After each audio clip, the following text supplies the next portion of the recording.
This episode has been brought to you in part by the Toronto Heschel School. You are invited to attend their open house on November 10th to discover what makes Heschel special. Visit torontoheschel.org for more details. That's Toronto, HESCHEL.org.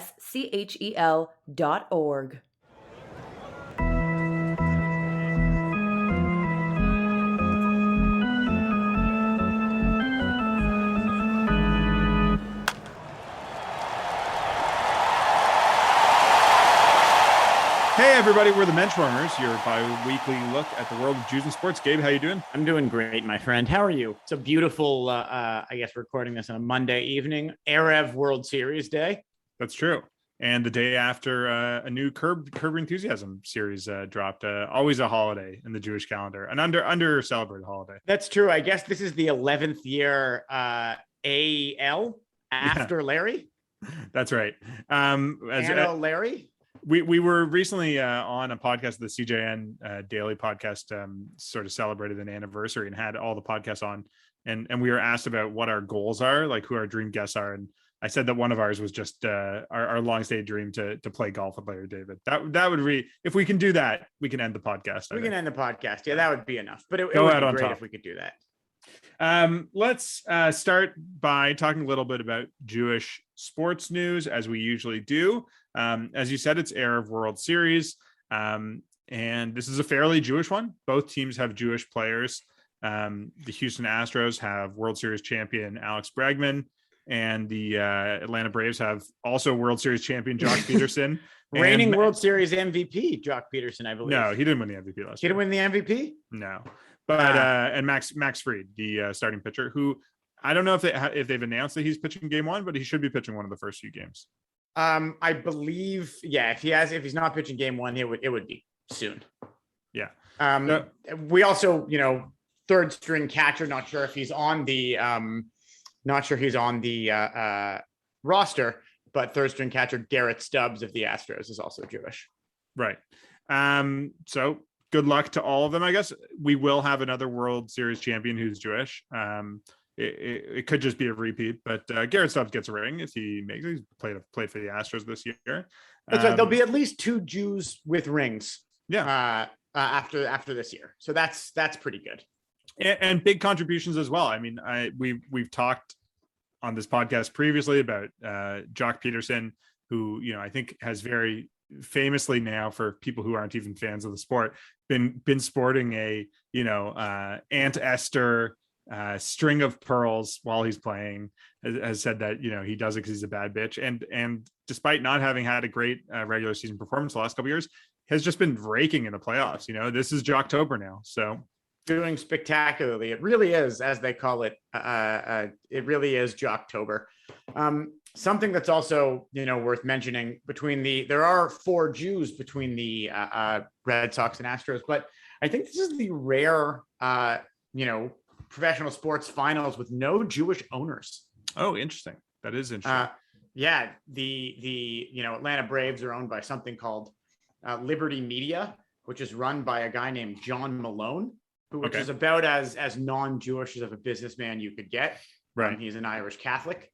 And the Houston Astros are owned by darn tootin' rootin' shootin' Jimmy Crane, who was a good old Houston oil boy. Yeah, no managers either. We should, talk about the sort of also-rans. Obviously, they didn't end up making it out of the divisional series, or out of the wild card. But Gabe Kapler is currently the manager of the San Francisco Giants, probably the best team in baseball this year, and unfortunately couldn't make it out of the divisional series. Chaim Bloom is I don't know exactly what his title is, president of the Boston Red Sox, and didn't make it. But an article about how this is the most Jewish World Series in baseball history, as far as you can tell. At least three Jewish players who will all definitely play. And it's as much as 1959, which was Sandy Koufax and Larry Sherry, who were sort of battery for the LA Dodgers, and White Sox had a pitcher named Barry Latman, but he didn't actually pitch in the series.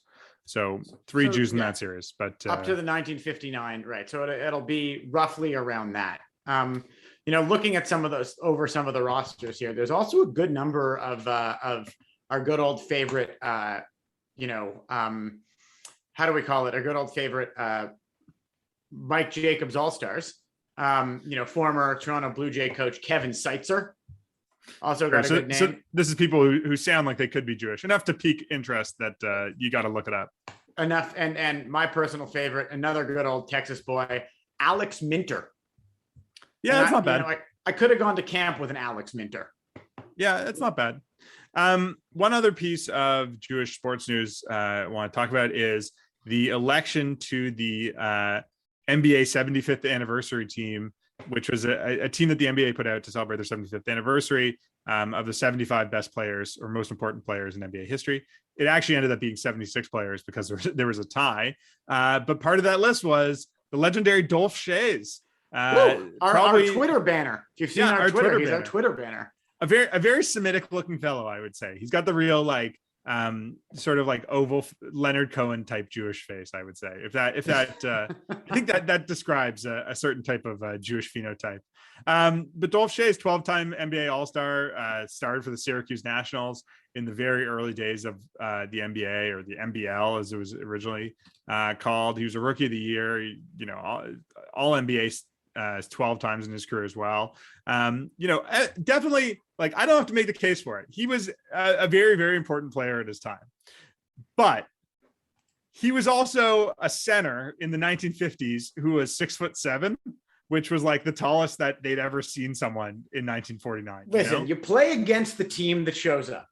Yeah. And like, to be fair, if you watch clips of Dolph Schayes shooting a basketball two-handed, you're not necessarily impressed that he would beat any NBA player of the last 20 years one-on-one. But that was the game then. That was the competition then. People online were sort of having a bit of a field day with it and a bit confused about it, because they sort of said, like, whenever they make a list like this, there's always going to be people who are left off, who are the next people down. So like, people started comparing him to Kyrie Irving, things like that, someone who didn't make the list. And it's sort of like, but that he probably wouldn't beat Kyrie Irving even on his best day. No, but it's a different game there. I think the same way that, there's probably 10,000 Dominican 16-year-olds that could strike out Babe Ruth. It's a different game, and we still consider Babe Ruth to be great, the same way we would still consider, what's his name? We would still consider Dolph Schayes to be great as he was before. I wonder what that Kyrie Irving comparison, if we have made a decision on whether or not Dolph Schayes would get vaccinated. Or whether he thinks the world was round. I mean, he might not. It's the 1950s. Who knows? We're beating up on Kyrie a little bit here unnecessarily, but he was like one of the people who was left off the list that people were upset about. I think part of it was that Dolph Schayes was on the 50th year anniversary team, and they just sort of took all those guys and added 25 or 26 more as it ended up being. But he was an important player at that time. You play against who you play against in that era. He was also the father of Danny Schayes, who people might remember a little more. He was a first round pick in 1981, and had a really long NBA career as a guy who I think was like, sort of big body, backup center type, or backup forward type. And, but I think could have played for like 17, 18 years. And, also good Jewish athlete. So congratulations to Dolph Schayes, I think, in the Schayes family for that selection. One question about Dolph Schayes that I don't think we've talked about on this podcast yet, and I wonder if it's the case. He went to NYU, got drafted in 1948. His given name is Adolf. And I wonder if there was a point at which, given the news of the world in the 1940s, he dropped the A and said, I'm just going to go Dolph. Yeah, I think that's exactly right. I mean, he was born in 1928. So you think by the time he was like 5 or 6, the other Adolf had already come to prominence. And I think by then it's like, it's just Dolph now, Yeah, exactly. like I'm sure there are some, more new age people like 15 years ago who named their kid Isis. And it's just Sissy, right? Or something else. Cece, like, right? Exactly. Yeah, exactly. You got to roll with the times. You got to have something that's adaptable, and Dolph is pretty good. Dolph's a pretty good post Adolf. I think there's a question. Say maybe Jews should take back Adolf. It was a good, but besides Dolph Schayes, either Harpo or Chico Marx was also born Adolf. I can't remember which one, but one of the Marx brothers. Like, we've some great Jewish Adolfs. We've got just because some- there's one terrible one doesn't mean we should ruin it for everybody. I mean, he certainly was not Jewish and was definitely more German. But Adolf Kurs is a very notable Sure. Adolf. My father says don't drink anything made by a man named Adolf, but Coors is a very popular beer. Yeah. I'd like to. I think we should move on now to an interview that we have with Mark Hebscher, a local Jewish sports media person, now Local retired. Jew Mark Hebscher. Local Jew Mark Hebscher, who came on to talk about an ongoing series he's writing for the Canadian Jewish News about Ida Schnall, and his pitch for her as the greatest Jewish athlete of all time, the Jewish GOAT. And we talked to Mark about his work and his life a little bit, and about Ida as well. We'd encourage everyone to check out his ongoing series about Ida Schnall on the Canadian Jewish News. I think there's 2 more parts that will be coming out. She was a baseball, swimming, diving, tennis champion. We say this in the interview, but a real most interesting person in the world of her time. There's sort of a vaudeville style jack of all trades thing that she really mastered in New York in the 1920s, and gained a good amount of fame on it. So it was fascinating to have that conversation with Hebsy, as he likes to be called. So we have our interview with Mark, and then after our interview with Mark, Gabe and I will both give our own pitches for the Jewish greatest of all time.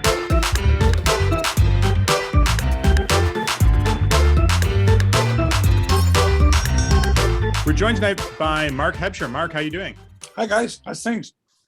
Things are good. Thanks for joining us. Before we get into a little bit about the greatest Jewish athlete of all time and your pitch for the greatest Jewish athlete of all time, can you tell our listeners a little bit about who you are, your career in sports journalism? Sure. Yeah, I took radio and television broadcasting back in the mid-'70s at Conestoga College in Kitchener. I'm from Toronto, Willowdale, actually, raised up there. Whereabouts? Steeles and Bathurst, Steeles and Yonge, Steeles and Bayview, Hood there. I went out to Kitchener, and it was pretty interesting learning radio and TV. Started in radio, did some news, some disc jockeying, eventually ended up doing sports talk radio in Toronto and in Montreal for a while. And then started an 11-year run on Sportsline, which was a late night highlight show on Global TV, kind of a revolutionary, highlight personality driven show, which was very popular, kind of a cult show to start with. And then I just coasted the rest of my career.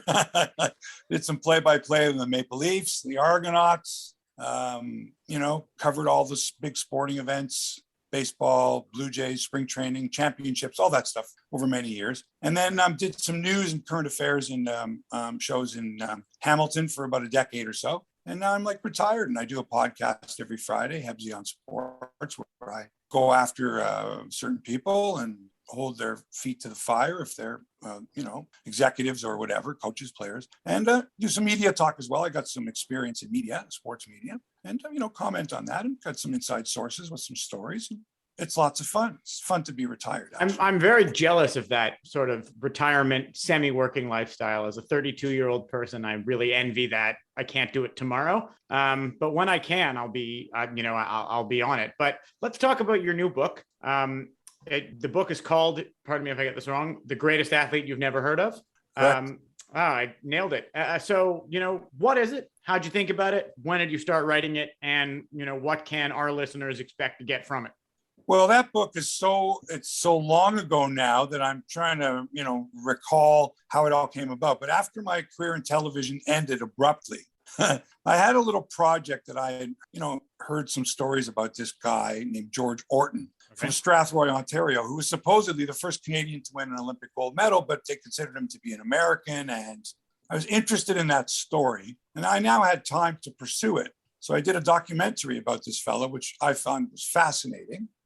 So, you peel back layers of someone's life, and you go back through newspaper accounts and such, and it was quite remarkable.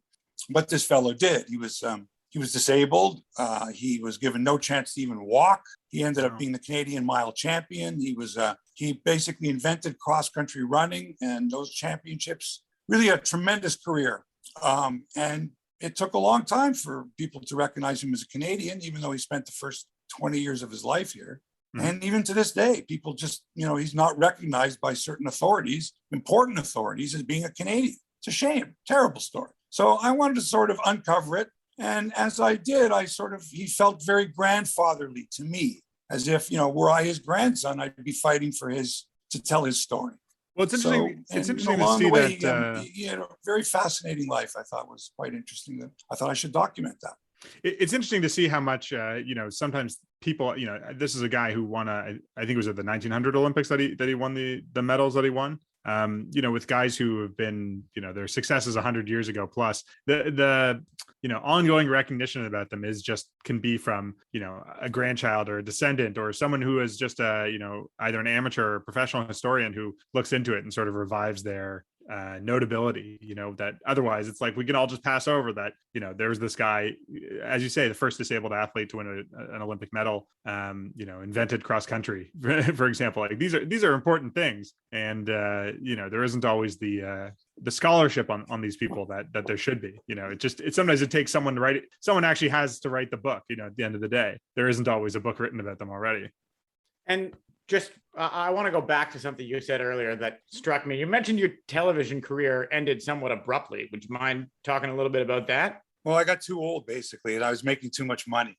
And I saw the writing on the wall. So I wasn't like surprised. I was just short of my 60th birthday. And so, it's like, right. And where were you working at the time? I was in Hamilton. I had been there about 13 years doing another edition of Sportsline, like Sportsline 2.0, sort of like Pardon the Interruption, Canadian style. And also this news sort of I'm sorry for the interruption show that I had mentioned called Square Off. So, Mark, you're writing a series right now in the Canadian Jewish News about the one of the greatest Jewish athlete of all time, Ida Schnall. Can you talk a little bit of how you became aware of her or started researching her? Sure. So while I was researching my book and my documentary on George Orton, I found this little snippet of a female athlete who had sort of stood up to the authorities, the AAU, the American the Amateur Athletic Union of the U.S., which is the most powerful, amateur union, which at the time was pretty much all amateur sports. So while I'm researching one, I'm hearing of this woman who was like the greatest female athlete at the time. That's what she was billed as. And so I inserted a bit of that into my book and then kind of revisited her story because being Jewish, I found it to be quite interesting. Now I can do more research because she's got grandchildren that are alive. Her life was well documented. She was very photographed. She was a big star in Hollywood in the early era of silent films. She was a Broadway star. She was a burlesque era star. And she was a tremendous athlete and very photogenic. And, her life was quite interesting. So I thought, writing a book would be a little more difficult, but telling the story in the Canadian Jewish News, people might, maybe they knew of her, or maybe they didn't know of her and are interested in hearing more. Because as you know, strong Jewish, athletic people were not super common, certainly around 1900. Right. And they're not Jewish women common now either. True that. But certainly strong Jewish women back then, no, those terms were mutually exclusive, I think. So one thing I found, a lot of people were like, whoa, she wasn't very feminine, and what's a nice Jewish girl, all that stuff. She should be like your grandmother and have those sloping shoulders and childbearing hips. And, P.S. she had 2 children too, but she was like a daredevil too. And she wouldn't back down. She had a really interesting background. She had a military history, not officially, but she worked out with the soldiers because her 7 brothers were off playing sports and she wasn't allowed to. So she was a natural athlete and from a very wealthy family too. So pretty interesting story. Yeah. I thought it was very interesting that she was so sort of prolific that she was able to compete in so many different sports. You talked about she was on, I guess it was sort of like a sideshow New York female Giants baseball team at the time, along with the diving and swimming and other things as well. So it's amazing how, diverse her athleticism was. Well, she would have been the first Olympic champion from the United States for women had women been allowed to go into the Olympics, but James Sullivan, the head of the AAU, wouldn't allow it. Other countries sent their women for swimming and diving. He wouldn't allow the U.S. women to do it. Ida Schnall courageously went up against him, in the media and in person, like confronted him on occasion, getting him to, change his mind about not just women, but persons of color, Jews, you name it. This guy was your classic sports czar, bigot, right? And Anti-Semite, you name it. This guy, oh my God. He was there like sort of a cartoon character almost nowadays. At the time, was there like a public reaction to this? Did her story get famous? Was Ida sort of notable amongst the Jewish community back then? Or did it sort of happen behind the scenes? I wouldn't say in the Jewish community. I would say in the New York community for sure. Very well known. Like I say, a Broadway star. Lived there, grew up there, right? Played ball there, local legend. So they knew about her in New York. And she had a way of, the newspaper reporters and the newspaper photographers especially, they knew a good story. She gave you a good story. She jumped off the wing of an airplane as it flew across the beach one day. Like, she was a daredevil and jumped from the roof of the New York Stock Exchange and wow, struck out John Barrymore, the silent film star. And raised money for the suffragettes, raised money for the war effort, World War I, Miss Liberty. Was a tennis instructor of note, played with Bobby Riggs and against Bobby Riggs, and knew those people in that era, Babe Ruth in the 1920s, like the golden years of sports. This is some real most interesting man or woman in the world type stuff. What about her being Jewish drew you to this story? She was born in, actually she was born in an area where my grandparents were from, but in Austria, which is now Poland. And then they came over when she was a teenager to New York. And the family was not particularly observant, high holidays. The boys had bar mitzvahs. Mm-hmm. I'm not sure she had a bat mitzvah. She was the one girl of 8 children. Probably unlikely in that era. They weren't, there could have been a lot of reasons for that too, as you know, because the last name Schnall was a very German sounding name, and she did speak German. There was a lot of anti-German sentiment, especially around the First World War. So the family name was changed actually when she got married to Carver. His name was Schnitzer. Can you imagine? Schnall and Schnitzer. Let's change our names. Maybe Americanize it or something. So right, they changed it to Carver, nice which Americanized is Yiddish. Carver. Schnitzer is Yiddish for a carver, like a woodworker. Huh. So Mark, I know that you're writing some more pieces of the series. What do our readers of the Canadian Jewish News have to look forward to in terms of more parts of her story that are going to be expanded on?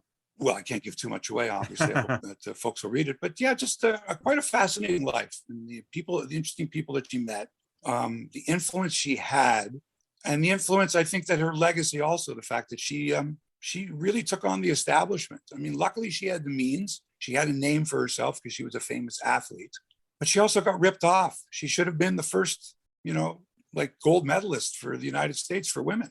Right. And kind of a story that needs to be told. She really pushed, she really pushed the establishment, the white male establishment, as you were, a little Jewish girl. So, pretty good success story and interesting life that she led. Yeah. That's great. That's very interesting. I think we're probably going to have to leave it there for now. But Mark, thanks so much for joining us and giving us your pitch on Ida Schnall as the greatest of all time Jewish athlete edition. My pleasure, guys. Thanks for having me. Thanks so much. Thank you.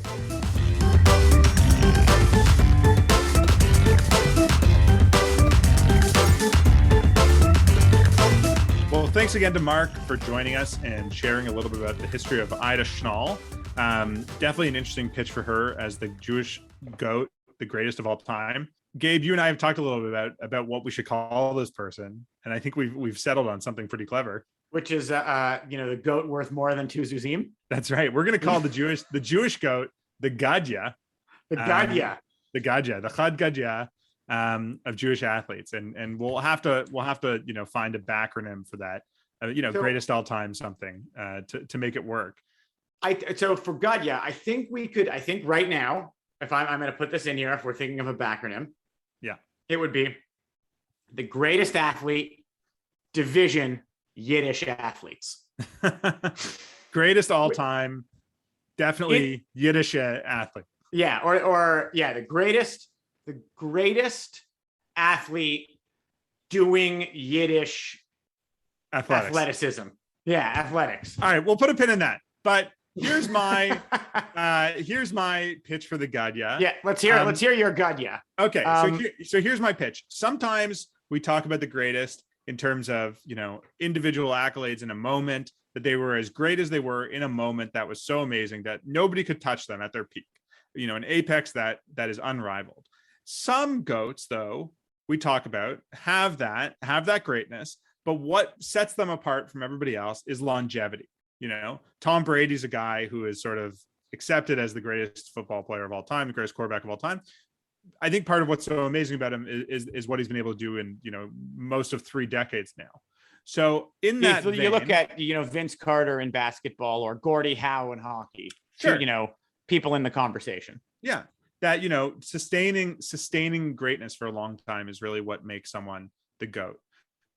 So my nominee for the G.A.D.Y.A is American swimmer Dara Torres. Wow. Who, yeah. And what is amazing about her is that she won a gold medal in 1984 at the Los Angeles Olympics, and she won 3 silver medals 24 years later in Beijing. So, truly amazing, especially because, you know, you think of swimmers, so famously, swimmers sort of peak at 21 or 20. You know, you look at another very famous Jewish swimmer, Mark Spitz, who retired when he was 22. Right.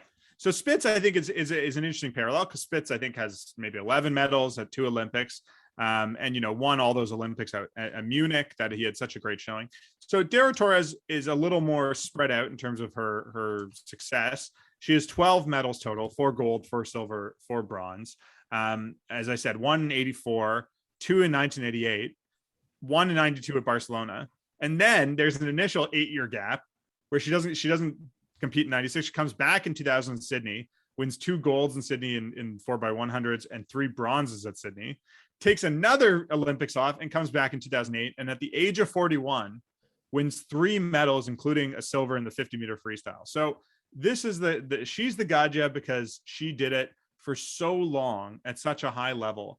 And that is just, it's incredible. You know, she, in the 2000 Olympics, she was the oldest member of the U.S. Olympic swim teams. And at 33 years old, she was the oldest woman ever to win an Olympic medal in swimming at 33 years old. And then 8 years later, she did it again. She did it again at 41. So that is a level of that's greatness that's sustained. You know, that is something that's greatest of all time worthy. So that's my nomination. I should say that she grew up. She's the daughter of a Jewish man. She is half Jewish.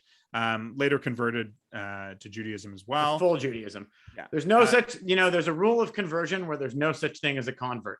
Right. Once you've converted, you have not converted. You are Jewish. Yeah, and I think you know, she has just been a great representative of the Jewish people, of Jewish athletes everywhere. So I pitch Dara Torres as the G.A.D.Y.A. For my G.A.D.Y.A, you know, I'm going to talk very briefly about somebody we have discussed before, and that's, you know, the original GOAT, better than two Zuzim. I'm talking about 4-time champion, 12-time All-Star, 5-time Olympic medalist, Sue Bird. Sure. Who has also won 4 medals, I think now, I should say. 5 golds. 5 medals now. So she, like Dara Torres, has won at 5 Olympics. She didn't take as many breaks in the time. As well, probably was one of the greatest college basketball players of all time. Now one of the greatest professional basketball players of all time. Sue Bird has won everything there is to possibly win. She, you know, is absolutely one of the greatest WNBA players of all time. There's no question. So she, you know, we've talked about Sue Bird plenty, and she is absolutely worth, you know, she's the most decorated Olympic basketball player of all time. Sure. She's probably, you know, the greatest Jewish athlete of all time when it comes to reaching a peak. You know, we have your longevity argument. We've got Sue Bird for the peak argument. But if we're talking about the greatest Jewish athlete, you know, not necessarily in terms of performance and personality, but someone who combines all of that and might have hit the highest individual peak. So I'm going to go total opposite to Dara Torres' longevity, individual peak, and go back to Mark Spitz. Okay. Mark Spitz did something, you know, that many people thought would never happen again, where he won 7 gold medals at 1 individual Olympics. You know, he had won 4 medals at a previous Olympics, 2 golds in 1968, when he was, I think, 17 years old. And then again, when he was 21, in Munich. He had just turned 18. I'm sorry. When he was 22 in Munich, he won 7 gold medals And Mark Spitz was sort of notable for both, his outspoken Judaism and his incredibly brash personality. He was sort of an absolute psychopath athlete that you didn't really see amongst Jewish people, and you don't really see amongst many other athletes today, other than sort of your Kobe Bryant, Michael Phelps level, Alex Honnold, there's one thing in my life performance. Right. He said, he was very open about him having incredible, anxiety and butterflies before every race. But he also said before he attempted the 7 gold medals that, swimming 7 and winning 6 is a failure. He had to win every single thing he was in, or else it was a failure. And, his last event, the 100-meter freestyle, he set a world record, his worst, opinion, and he did it. So he's got, 9 gold medals in total, 12 medals in total. Only Michael Phelps has more medals than him ever for a male athlete in the Olympics. So, in terms of peak, Phelps is the only one who's done better than him as a peak athlete. So that's pretty close to being the best. A couple of other things that make Mark Spitz, to me personally, interesting is that when he was 41, somebody like De La Torres said, "I'll give you $1 million if you try again to go for the Barcelona Olympics." Wow. Unlike De La Torres, he didn't make it, but he took the $1 million and made a documentary. Also, Mark Spitz, when in ESPN did the greatest athletes of the 1900s in the year 2000, and he was the only Jewish athlete on the list. Okay. Wow. So according to ESPN at the time, a lot of De La Torres sort of set her longevity record after that, but he was viewed by sort of the establishment as the greatest athlete of all time, the greatest Jewish athlete of all time by ESPN in 1929. A couple of other Mark Spitz factoids I want to share. Sure. Specifically, he retired immediately after the 1972 Olympics. And so was that because that was the only way to make a living back then? Like if you were like you needed to retire to cash in sponsorships and stuff like that, or is it just walking away at his peak? I think so. I think he both walked away, just because he was done. Another thing about him, I mentioned that he was a little crazy, that I think he saw, well, I've done everything I wanted to do. Now I'm going to go do something else. Like he just didn't give a shit anymore after he won. Right. Which I think is a big part of it. One other thing that was really interesting about Mark Spitz is even though he won 7 gold medals at the Olympics, should have been the toast of the Olympics, he wasn't at the closing ceremonies. He was spirited out by the CIA, spirited out of the Olympics and sort of like a dark off in the middle of the night and taken from Germany back to America. Out of his own safety because they thought he would be a big target. 2 other sort of crazy things about Mark Spitz is he once said he did a milk ad, in 1970 where he said, "I always drink milk because I want moms to like me," which is like a real creepy thing to say, like sort of a real, like a guy who just loves that stuff. Couple of other things that Mark Spitz that was done a little crazy. He posed nude, immediately after Olympics because he said, this is almost a direct quote. And he was one of the hottest, the most successful posters ever sold, sort of him in a Speedo wearing his 7 gold medals at once. He said he was one of the Olympic athletes who was not, quote, an uggo. Wow. And that made him really popular. So again, he's a real weirdo. And he made about $10 million at the very end of the year. Sorry, he's not an ugly. It wasn't an uggo. He said, people don't like to spend money on uglies, and he's not an ugly. So he was able to catch in. But he also had a really, a traditional Jewish wedding that was covered in the news. He stomped on the glass, did a big thing in LA, and has also been, which I think might be the single most Jewish thing about him. His entire life has suffered from pretty bad acid reflux. Well, so that's something that my 6-month-old son and Mark Spitz have in common already. Hey, maybe your son will end up being a great swimmer too. Hey, he might be. Well, there you have it. I think our picks for the G.A.D.Y.A. I'm sure we'll hear from people calling in saying, oh, it should have been Koufax, should have been this. I think there's all kinds of different ways to interpret it. And when you're looking at, multi-sport, or across sports, there's always going to be different comparisons. So, you picked someone who 7 golds at one Olympics, amazing. I picked the most decorated Jewish athlete in terms of Olympics ever. Sue Bird also saying, similar five golds. If they had more basketball disciplines, maybe she would have won more golds. There's only one thing to win. I think there's all kinds of different ways to interpret it, and it's a great debate to continue having. Maybe we can narrow it down to a top 10 list if we're lucky, but should Alex Bregman maybe win that second ring this week, win that second MVP, he might actually enter this conversation if he wins an MVP or that second ring. Bregman's an option if Jock Peterson gets his career back on track. There's some Jewish athletes that are really. Max Fried could be the next Sandy Koufax. Something I've noticed, I want to point this out. I've noticed in a lot of World Series broadcasts, they tend to talk about Max Fried's obsession with Sandy Koufax being a kid from LA without actually saying he was Jewish. And it seems like an interesting code that they keep bringing up every time he pitches, how much he reminds everyone of Sandy Koufax. Well, I guess it depends who's calling the game, if they have the wherewithal to know that. If it was Shulman calling the game, I think Dan Shulman would probably make a reference about it. Probably, but I question Ron Darling at continually mentioning the obsession with Max Fried as Jewish. It feels like how people yell Jason Segel at you on the street or Little Dicky at me. If anyone was interested as to what either of us would look like. Well, that's probably a good place to leave it for this edition of the Menschwarmers. As always, you can find us on Twitter at Menschwarmers. You can interact with us and other CJN stories on Facebook at the CJN Lounge. You can always read the newest stories coming out from Canadian Jewish News at the CJN.ca. We encourage you, as always, to join the CJN Circle, with which you get access to a print edition several times a year, as well as some other benefits. Jamie, are you sending your daughter to day school? I am not. I too am not sending my child to day school, but if I was, I would consider the Toronto Heschel School.